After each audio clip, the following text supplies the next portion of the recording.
Hi. So, one of the questions I get asked a lot is how do I know if what I'm eating, like, how do I know how to eat a healthy diet? Like, bottom line, basically, we just want to eat the healthy foods. And how do we know what that is when there's so much information out there? Is it like this? Is it that? Is this going to kill me? Is it going to make me live forever? Like, how do I just know just how to eat healthy? So, the first thing I'm going to say is that all of these diets that float around and recommendations, like, in a way, all of them work. All of them fail. Like, they have a purpose. Sometimes some of them, they don't really have a purpose, but for the most part, like the ones that are really popular that people use a lot, they can serve a purpose sometimes for some people, but there's a lot of factors that go into that, and none of them are just the answer for lifelong healthy eating for everybody. Your body is unique to you. So while there are some general rules that are pretty much the same for almost all of us that you can learn and follow to keep it simple, and I will share them with you in just a few moments, it is important to recognize that your body has a very specific collection of factors that means what your body needs may be different than what my body needs. So a lot of people come to me they don't really want coaching, they just want me to tell them what to eat and sometimes when and how much. And I try really hard not to offer that service to people, because as much as I want to help and I know how helpful it can be just to have all of the questions taken out of it and just do what you're told, that's not the way, that's not going to get you through the rest of your life.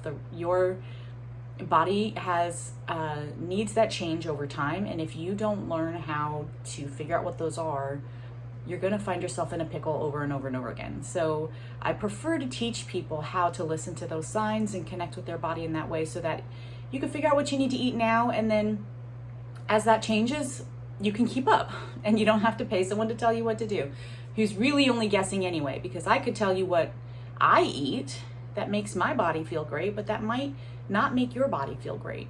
So when it comes to what should I eat, what's healthy, that answer, when you get down into the details, is going to be sort of specific to you. But there are some rules that you can follow, not rules, but guidelines you can follow that are pretty true for pretty much all humans, and that makes it easier. So if we're starting at that level, we're just there, we just want to know how can I just do this without getting confused, putting a lot of thought into it, or losing my mind. I'll give you the three guidelines that I like to use to start everyone at. Because honestly, there are thousands of books on diet, and you should either read one and stop and just hope that's the right one for you, or just spend your life reading them all, which is what I chose to do. So that's not for everybody, but that's because everybody knows the other guy's wrong and they're right, and they're all wrong or they're all right, and it really just depends. The answer is it just depends. However, here are some basic guidelines, the top 3 things that I like to start everybody at. There's the place to start everybody at. The first is just to focus on real food. And the next follow-up question then would be, what is real food? So in my definition, real food is just food that came from nature as close to the way that it came as you can get. That doesn't mean you don't cook your food. I'm not advocating a raw diet, but it just should be, you should be eating the ingredients, not foods with ingredients, if that makes sense. So you want to eat fruits and vegetables, and maybe grains and legumes and nuts if your body tolerates them, and meats, and just things that kind of are as they came. You can cook them, you can eat them raw, you can cut them, you can process them in those ways, but I don't want them to be sent to a factory and have a bunch of things done to them, like breaking them all down and stripping them of everything and then adding other things in, or making them into bright colors and shapes that they don't normally come in, and adding a bunch of things so that they live a long time on the shelf, not live because they're actually dead, but so that they'll survive a long time on the shelf. We don't want preservatives, we don't want added sweeteners, we don't want artificial coloring. We don't want a lot of that stuff. Can you have some of that? Sure. And I love some sweeteners when I'm having treats. I love me some maple syrup on my yogurt. Like, that's not what I mean. What I mean is just try to find foods that are as close to how they come in nature as you can.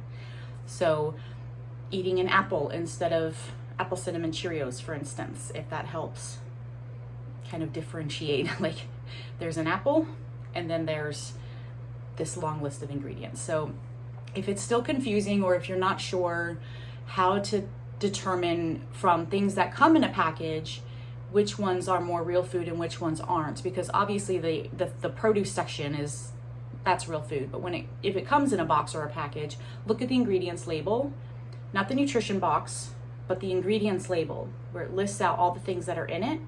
And you want to find ones that have the shortest list that you can, and preferably ones that you know what all of the words mean. Those are going to be closest to real foods. So can you never eat processed foods? No, that's not what I'm saying. But if you want to have a healthy diet and just kind of do right by your body, just focus on eating foods with the fewest ingredients, the most recognizable ingredients as you can. So that's number one.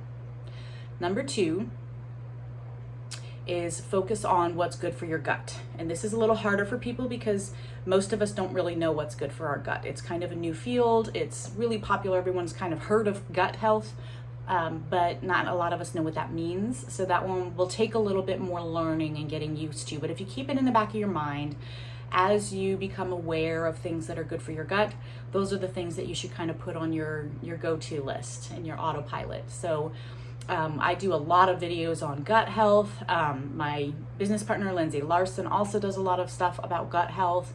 So just keep following us and we'll teach you all about it. But for now, I'm just going to say number two is focusing on what's good for your gut. So again, those chemical preservatives, those artificial sweeteners, added sugars, artificial colorings, all of that sort of stuff is terrible for your gut.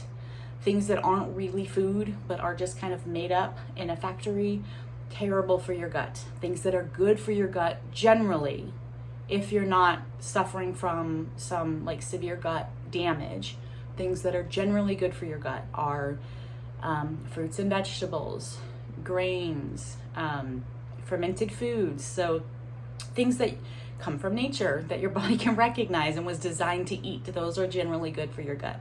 Another thing that's horrible for your gut is stress.